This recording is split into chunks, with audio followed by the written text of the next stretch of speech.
Hello everyone. So ഇന്ന് നമ്മൾ നോക്കാൻ പോകുന്നത് ശ്രീനാരായണ ഗുരു ഓപ്പൺ യൂണിവേഴ്സിറ്റിയുടെ BA English language and literature എന്നുള്ള കോഴ്സിന്റെ 4th സെമസ്റ്ററിലുള്ള ആൻസിലറി കോഴ്സ് ആയിട്ടുള്ള ന്യൂസ് റിപ്പോർട്ടിംഗ് ആൻഡ് എഡിറ്റിംഗ് എന്നുള്ള സബ്ജക്റ്റിന്റെ ബ്ലോക്ക് 5 ആയിട്ടുള്ള ന്യൂസ് എഡിറ്റിംഗ് എന്നുള്ള ബ്ലോക്കിന്റെ യൂണിറ്റ് 3 ആയിട്ടുള്ള packaging value addition and other roles of a news desk എന്നുള്ള യൂണിറ്റ് ആണ്. ഓക്കെ, സോ ഈ ഒരു യൂണിറ്റിൽ നമുക്ക് പഠിക്കാനുള്ളത് എന്താണെന്ന് പറഞ്ഞാൽ എന്തൊക്കെയാണ് ന്യൂസ് ഡെസ്കിന്റെ ആക്ടിവിറ്റീസ് വരുന്നത് എന്നുള്ള കാര്യങ്ങളാണ്. എന്തൊക്കെ റോൾസ് ആണ് ന്യൂസ് ഡെസ്കിന് വരുന്നത്, എത്ര ഡിപ്പാർട്ട്മെന്റ് ഉണ്ട് അതിൽ, ഓരോ ഡിപ്പാർട്ട്മെന്റും എന്താ ചെയ്യുക, അങ്ങനെയുള്ള കാര്യങ്ങളാണ് നമ്മൾ ഈ ഒരു യൂണിറ്റിൽ നോക്കുന്നത്. ഇതിന് മുന്നേ ഉള്ള യൂണിറ്റിന്റെ വീഡിയോസ് എല്ലാം നമ്മൾ അപ്ലോഡ് ചെയ്തിട്ടുണ്ട്, ആവശ്യമുള്ളവരാണെന്നുണ്ടെങ്കിൽ കണ്ടു നോക്കുക. സോ ഈ ഒരു യൂണിറ്റിൽ ന്യൂസ് ഡെസ്കിന് എത്ര ഡിപ്പാർട്ട്മെൻറ്റുകളാണ് ഉള്ളത്, ഓരോ ഡിപ്പാർട്ട്മെൻറ്റും എന്തൊക്കെയാണ് ചെയ്യുന്നത് എന്നുള്ളതാണ് നമുക്ക് മെയിനായിട്ട് നോക്കാനുള്ളത്. ഓക്കെ, സോ ആദ്യത്തെ ഡിപ്പാർട്ട്മെൻറ്റ് എന്ന് പറയുന്നത് ബിസിനസ് ഡിപ്പാർട്ട്മെൻ്റ് ആണ്. ബിസിനസ് ഡിപ്പാർട്ട്മെൻറ്റ് എന്തായിരിക്കും ചെയ്യുന്നുണ്ടായിരിക്കുക, ഈ ഒരു ന്യൂസ് പേപ്പറിൻ്റെ ഫിനാൻഷ്യൽ സക്സസ് ഉറപ്പുവരുത്താനുള്ള കാര്യങ്ങളായിരിക്കും ചെയ്യുന്നുണ്ടായിരിക്കുക. നോർമലി നമുക്ക് അറിയുന്ന കാര്യങ്ങളാണ്.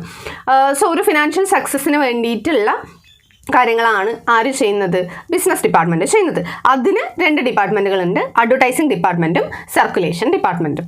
ഓക്കെ, സോ ഇതിലൂടെ പ്രോഫിറ്റ് ഉണ്ടാക്കുക, അല്ലെങ്കിൽ ഫിനാൻഷ്യൽ സക്സസ്സിലേക്ക് എത്തിക്കുക, ന്യൂസ് പേപ്പറിൻ്റെ സർക്കുലേഷൻ കൂട്ടുക എന്നുള്ള കാര്യങ്ങൾ, റവന്യൂ ജനറേറ്റ് ചെയ്യുക എന്നുള്ള കാര്യങ്ങളൊക്കെയാണ് ബിസിനസ് ഡിപ്പാർട്ട്മെൻറ്റ് ചെയ്യാം. ഓക്കെ, ദെൻ അടുത്തതാണ് സർക്കുലേഷൻ ഡിപ്പാർട്ട്മെൻറ്റ് എന്ന് പറയുന്നത്. ആ ഒരു ന്യൂസ് പേപ്പറിൻ്റെ സർക്കുലേഷനും ഡിസ്ട്രിബ്യൂഷനും കൺട്രോൾ ചെയ്യുന്ന ഡിപ്പാർട്ട്മെൻ്റ് ആണ് ഏതെന്ന് പറയുന്നത്, സർക്കുലേഷൻ ഡിപ്പാർട്ട്മെൻറ്റ് എന്ന് പറയുന്നത്. സെല്ലിംഗ് ഓഫ് ന്യൂസ് പേപ്പേഴ്സും അതിൽ നിന്ന് ക്രിയേറ്റ് ചെയ്യപ്പെടുന്ന റവന്യൂ ഒക്കെ നോക്കുന്നത് ആരാണ്, ഈ ഒരു സർക്കുലേഷൻ ഡിപ്പാർട്ട്മെൻ്റ് ആണ്. സോ ഇവരുടെ ടാസ്കുകൾ എന്തൊക്കെയായിരിക്കും, selling the newspaper, giving to the retailers, gathering data from subscribers. Okay, so newspaper sell ചെയ്യുക, റീറ്റെയിലേഴ്സിലേക്ക് ഇത് എത്തിക്കുക, അത് റെഗുലറായി വാങ്ങുന്ന സബ്സ്ക്രൈബേഴ്സിൽ നിന്നും ഇൻഫർമേഷൻ ഗ്യാദർ ചെയ്യുക എന്നുള്ളതൊക്കെയാണ് ഇവിടെ വരുന്നത്. ഇതിന് വേണ്ടിയിട്ട് സർക്കുലേഷൻ ഡിപ്പാർട്ട്മെൻറ്റിൻ്റെ ഹെഡ് ഉണ്ടാവും. ആ ഹെഡിൻ്റെ പൊസിഷനാണ് സർക്കുലേഷൻ മാനേജർ എന്ന് പറയുന്നത്, അല്ലെങ്കിൽ മാനേജർ എക്സിക്യൂട്ടീവ് എന്നും അവരെ പറയാറുണ്ട്. ഓക്കെ, ദെൻ അടുത്ത ഡിപ്പാർട്ട്മെൻറ്റാണ് അഡ്വർടൈസിംഗ് ഡിപ്പാർട്ട്മെൻറ്റ് എന്ന് പറയുന്നത്. അഡ്വർടൈസ്മെൻറ്റ് ഡിപ്പാർട്ട്മെൻറ്റിൽ നമുക്കറിയാം ജനറലി ഒരു ന്യൂസ് പേപ്പർ അല്ലെങ്കിൽ ബാക്കിയുള്ള കാര്യങ്ങൾക്കൊക്കെ റവന്യൂ ഉണ്ടാകുന്ന ഒരു മെയിൻ സോഴ്സ് എന്ന് പറയുന്നത് അഡ്വർടൈസ്മെൻ്റ് ആണ്. ഓക്കെ, സോ ആ ഒരു അഡ്വർടൈസ്മെൻറ്റ് സ്പേസിലൂടെ എങ്ങനെയാണ് റവന്യൂ നമുക്ക് ജനറേറ്റ് ചെയ്യാൻ പറ്റുക എന്നുള്ളതാണ് അഡ്വർടൈസിംഗ് ഡിപ്പാർട്ട്മെൻറ്റ് നോക്കുന്നത്. ലോക്കൽ, റീജിയണൽ, നാഷണൽ ന്യൂസ് ഇൻഡസ്ട്രിയിലൊക്കെ അഡ്വർടൈസ്മെൻറ്റ് സ്പേസ് എങ്ങനെയാണ് പ്രൊവൈഡ് ചെയ്യേണ്ടത്, അവരുടെ ഓർഡേഴ്സ് അക്സെപ്റ്റ് ചെയ്യുക, റിമാർക്കബിൾ ആയിട്ടുള്ള അഡ്വർടൈസ്മെൻറ്റ്സ് ക്രിയേറ്റ് ചെയ്യുക, മീഡിയയുടെ അടുത്ത് ആ ഒരു അഡ്വർടൈസ്മെൻറ്റ്സിനെ കുറിച്ച് ഡിസ്കഷൻസ് നടത്തുക, അഡ്വർടൈസ്മെൻറ്റ് പ്ലാൻസ് ഒക്കെ ഗ്രോ ചെയ്യാനായിട്ട് ഹെൽപ്പ് ചെയ്യുക, അങ്ങനെയുള്ള കാര്യങ്ങളൊക്കെയാണ് അഡ്വർടൈസ്മെൻറ്റ് ഡിപ്പാർട്ട്മെൻറ്റ് നോക്കുക. ഓക്കെ, സോ ഇതിൽ business, classified, design, media, data, features, relationships, അങ്ങനെയുള്ള എല്ലാ കാര്യങ്ങളും അവർ മെയിൻറ്റെയിൻ ചെയ്യുന്നതായിരിക്കും, അല്ലെങ്കിൽ അങ്ങനെയുള്ള എല്ലാത്തിനെയും അഡ്വർടൈസ്മെൻറ്റ്സ് അവർ കൊടുക്കുന്നതായിരിക്കും. ഓക്കെ, ദെൻ അടുത്ത ഡിപ്പാർട്ട്മെൻ്റ് ആണ് മെക്കാനിക്കൽ ഡിപ്പാർട്ട്മെൻറ്റ് എന്ന് പറയുന്നത്. Actual production of news paper നോക്കുന്ന ഡിപ്പാർട്ട്മെൻ്റ് ആണ് മെക്കാനിക്കൽ ഡിപ്പാർട്ട്മെൻറ്റ് എന്ന് പറയുന്നത്. Formation, composing, printing, packing and dispatching ആണ് ഇവർ ചെയ്യുക. അതായത് മൊത്തത്തിൽ എല്ലാ കാര്യങ്ങളും ആ ഒരു ന്യൂസിൻ്റെ ആ ഒരു സ്ട്രക്ചർ, ഫോർമേഷൻ, കമ്പോസ് ചെയ്യുന്നത്, പ്രിൻറ്റ് ചെയ്യുന്നത്, പാക്ക് ചെയ്യുന്നത്, ഡെസ്പാച്ച് ചെയ്യുന്നത്. ഈ ഒരു ന്യൂസ് ഏജൻസിയിൽ നിന്നും അത് ബാക്കിയുള്ള ഏജൻറ്റുകളിലേക്ക് അല്ലെങ്കിൽ സർക്കുലേറ്റ് ചെയ്യാനുള്ള ഏരിയാസിലേക്ക് അത് എത്തിക്കേണ്ടേ, ഡെസ്പാച്ച് ചെയ്യണ്ടേ. സോ ആ കാര്യങ്ങളെല്ലാം ചെയ്യുന്നത് മെക്കാനിക്കൽ ഡിപ്പാർട്ട്മെൻ്റ് ആണ്. ഓക്കെ, ഇതല്ലാതെ ബാക്കിയുള്ള ന്യൂസ് ഡെസ്കിലെ ആക്ടിവിറ്റീസ് ആണ് താഴെ പറഞ്ഞിരിക്കുന്നത്. ന്യൂസ് ഡെസ്ക് ആണ് ഏറ്റവും ഇമ്പോർട്ടൻ്റ് ആയിട്ടുള്ള നമ്മളുടെ ഡിപ്പാർട്ട്മെൻറ്റ് എന്ന് പറയുന്നത്. നമുക്കറിയാവുന്ന കാര്യമാണ്, കഴിഞ്ഞ ചാപ്റ്ററിൽ നോക്കിയിട്ടുണ്ടായിരുന്നതാണ്. So news desk collects, gathers, selects, edit the news composition, writings, corrections, proofreading and process the news എന്നുള്ളതാണ് അവർ ചെയ്യുക. അതായത് ന്യൂസ് കളക്ട് ചെയ്യുന്നത്, അത് ഗ്യാദർ ചെയ്യുന്നത്, സെലക്ട് ചെയ്യുന്നത്, എന്തെങ്കിലും എഡിറ്റിങ്സ് ഉണ്ടെന്നുണ്ടെങ്കിൽ അത് ചെയ്യുന്നത്, റൈറ്റിംഗ്സ് ഉണ്ടെന്നുണ്ടെങ്കിൽ അത് ചെയ്യുന്നത്, കറക്ഷൻ വരുത്തുന്നത്, പ്രൂഫ് റീഡ് ചെയ്യുന്ന, പ്രോസസ്സ് ചെയ്യുന്ന എല്ലാ കാര്യങ്ങളും ആരും ചെയ്യാം, ന്യൂസ് ഡെസ്ക് ആണ് ചെയ്യാം. ഓക്കെ, സോ അതിന് വേണ്ടിയിട്ട് ഡിഫറെൻറ്റ് ഡെസ്കുകൾ അവിടെ ഉണ്ട്. International desk, district, sports, local എന്നൊക്കെ പറഞ്ഞിട്ട് ഡിഫറെൻറ്റ് കൈൻഡ്സ് ഓഫ് ന്യൂസിന് വേണ്ടിയിട്ട് അല്ലെങ്കിൽ അതിൻ്റെ ക്ലാസിഫിക്കേഷൻ അനുസരിച്ച് ഡിഫറെൻറ്റ് ഡെസ്കുകളാണ് നമുക്കുള്ളത്. ഓക്കെ, സോ അവർ ചെയ്യേണ്ട കാര്യങ്ങളാണ് താഴെ പറഞ്ഞിരിക്കുന്നത്, അല്ലെങ്കിൽ അവരുടെ റോളാണ് താഴെ പറഞ്ഞിരിക്കുന്നത്. അതിനാണ് checking the news values and organisation of news എന്ന് പറയുന്നത്. ഒരു ദിവസം തന്നെ ഒരുപാടധികം ന്യൂസ് നമുക്ക് വരുന്നതാണ്. സോ അതിൽ വാല്യൂ ഉള്ള ന്യൂസിനെ ഡിറ്റക്ട് ചെയ്ത് അത് എടുക്കുക എന്ന് പറയുന്നത് ഏറ്റവും ഇമ്പോർട്ടൻ്റ് ആയിട്ടുള്ള ഒരു കാര്യമാണ്.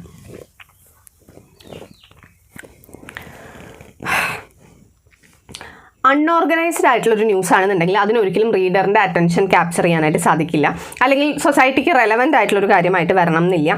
സോ ന്യൂസ് വാല്യൂവിന് ചെക്ക് ചെയ്ത് അതിൻ്റെ കമ്പോസിഷൻസ് കറക്റ്റ് ചെയ്യുക എന്ന് പറയുന്നത് ഏറ്റവും ഇമ്പോർട്ടൻ്റ് ആയിട്ടുള്ളൊരു കാര്യമാണ്. ഹെഡ്ലൈൻസ് പെർഫെക്റ്റ് ആയിരിക്കണം, ലീഡൊക്കെ നമ്മൾ എഴുതുന്നത് പ്രോപ്പറായിട്ട് അറേഞ്ച് ചെയ്ത് എഴുതിയിട്ടുണ്ടായിരിക്കണം. ലീഡ് നമ്മൾ മുമ്പ് പഠിച്ചതാണ് എത്രത്തോളം ഇമ്പോർട്ടൻ്റ് ആണ് എന്നുള്ളത്. ദെൻ നെക്സ്റ്റ് ആണ് ലാംഗ്വേജ് എന്ന് പറയുന്നത്. ഇതിൽ യൂസ് ചെയ്യുന്ന ലാംഗ്വേജ് എന്ന് പറയുന്നത് പ്രോപ്പർ ലാംഗ്വേജ് ആയിരിക്കണം, സിമ്പിൾ ലാംഗ്വേജ് ആയിരിക്കണം, എല്ലാവർക്കും മനസ്സിലാവുന്ന രീതിയിൽ കറക്റ്റ് ആയിട്ടുള്ള വേർഡ്സും കാര്യങ്ങളൊക്കെ നോക്കി കോമൺ മാൻ അണ്ടർസ്റ്റാൻഡബിൾ ആയിട്ടുള്ള രീതിയിൽ ഉള്ള ലാംഗ്വേജ് വേണം യൂസ് ചെയ്യാനായിട്ട്. ദെൻ നെക്സ്റ്റ് ആണ് ഫോളോസ് എത്തിക്കൽ പോളിസീസ് എന്ന് പറയുന്നത്. ജേർണലിസത്തിൻ്റെ പ്രിൻസിപ്പിൾസും എത്തിക്കൽ പോളിസീസും ഒക്കെ ഇവർ ഫോളോ ചെയ്തിട്ടുണ്ടായിരിക്കണം. അതുപോലെ തന്നെ മിസ്ലീഡ് ചെയ്യുന്ന ഇൻഫർമേഷൻസ് ഒന്നും നമ്മൾ കൊടുക്കാൻ പാടില്ല. ജനങ്ങളെ ഇൻഫോം ചെയ്യാൻ വേണ്ടിയിട്ടാണ് ന്യൂസ് പേപ്പർ ഇറക്കുന്നത്, അല്ലാതെ അവരെ മിസ്ലീഡ് ചെയ്യാനല്ല എന്നുള്ള കാര്യം നോട്ട് ചെയ്തിട്ടുണ്ടായിരിക്കണം. ബേസ്ലെസ് ആയിട്ടുള്ള ഇൻഫർമേഷനോ റൂമേഴ്സോ സെൻസേഷണൽ ആയിട്ടുള്ള ഇഷ്യൂസ് അങ്ങനെയൊക്കെ ഉണ്ടെന്നുണ്ടെങ്കിൽ ശ്രദ്ധിച്ചിട്ട് വേണം പ്രിൻറ്റ് ചെയ്യാനായിട്ട്. സോ ഈ വയലേഷൻസ് ഒന്നും ഉണ്ടാവുന്നില്ലല്ലോ, എത്തിക്കൽ റെസ്പോൺസിബിലിറ്റീസ് എല്ലാം അവർ ഫോളോ ചെയ്യുന്നില്ലേ, ഒന്നും വയലേഷൻ വരുന്നില്ലല്ലോ എന്ന് ഉറപ്പ് വരുത്തേണ്ടത് ആരാണ്? ഈ ഒരു ന്യൂസ് ഡെസ്കിലുള്ള ആൾക്കാരാണ്. ദ നെക്സ്റ്റ് ആണ് ഡിസൈനിങ് ആൻഡ് പേജ് ലേഔട്ട് എന്ന് പറയുന്നത്.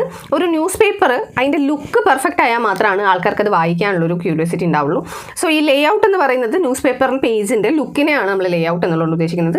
Arrangement of materials in a newspaper that is to be printed, അതിനാണ് നമ്മൾ ലേഔട്ട് എന്ന് പറയുക. പ്രിൻറ്റ് ചെയ്യാൻ പോകുന്ന ന്യൂസ് പേപ്പറിൻ്റെ പേജിൻ്റെ ലേഔട്ട്, ഏത് ന്യൂസ് എവിടെ വരണം, ഹെഡിങ് എവിടെ വരണം, എത്ര സ്പേസ് ഓരോ ന്യൂസിന് നമ്മൾ കൊടുത്തിട്ടുണ്ട് എന്നുള്ളതിൻ്റെയൊക്കെ അറേഞ്ച്മെൻറ്റിനെയാണ് നമ്മൾ പേജ് ലേഔട്ട് എന്ന് പറയുക. ആ കണ്ടന്റിൻ്റെ ക്വാളിറ്റി മാത്രം ഉണ്ടായാൽ പോരാ, ന്യൂസ് പേപ്പർ കുറച്ചുകൂടെ കാണാനും വായിച്ചെടുക്കാനും അട്രാക്റ്റീവ് കൂടെ ആയിരിക്കണം എന്നുള്ളതാണ് ഇവിടെ ഉദ്ദേശിക്കുന്നത്. സോ അത് ആരാ ചെയ്യുക? ന്യൂസ് ഡെസ്ക് ആണ് ചെയ്യുക. ദെൻ നെക്സ്റ്റ് ആണ് കോപ്പി സെലക്ഷൻസ് എന്ന് പറയുന്നത്. ഒരുപാട് ന്യൂസും ഫീച്ചേഴ്സും ഫോട്ടോഗ്രാഫ്സും ഒക്കെ നമുക്ക് കിട്ടുന്നതാണ്. സോ ഈ ന്യൂസ് കോപ്പീസിനെ എല്ലാം ചെക്ക് ചെയ്ത് അതിൽ നിന്നും ന്യൂസ് വാല്യൂ ഉള്ള കോപ്പീസിനെ സെലക്ട് ചെയ്യുക എന്ന് പറയുന്നത് ഇമ്പോർട്ടൻ്റ് ആയിട്ടുള്ള കാര്യമാണ്. അതിനെയാണ് കോപ്പി സെലക്ഷൻ എന്നുള്ളതുകൊണ്ട് ഉദ്ദേശിക്കുന്നത്. ഓക്കെ, സോ റെലവൻ്റ് ആയിട്ടുള്ള ന്യൂസ് ആണോ അല്ലേ എന്നുള്ളത് തീരുമാനിക്കുക എന്നുള്ളതാണ് ഇവിടെ ഉദ്ദേശിക്കുന്നത്. നെക്സ്റ്റ് ആണ് എഡിറ്റിംഗ് എന്ന് പറയുന്നത്.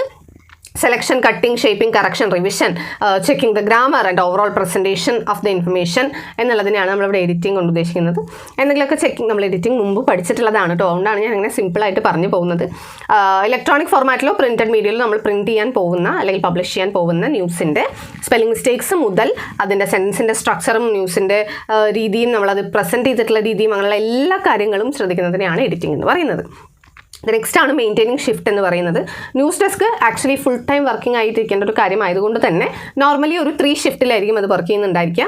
ഒരു ഓഫീസിൽ, ഒരു ന്യൂസിൻ്റെ ഓഫീസിൽ ഓരോ ന്യൂസുകളും എപ്പോൾ വേണമെങ്കിലും വരാം. സോ കണ്ടിന്യൂസ് ആയിട്ട് ന്യൂസ് വന്നുകൊണ്ടിരിക്കുന്ന ഒരു സിറ്റുവേഷൻ ആയിരിക്കും.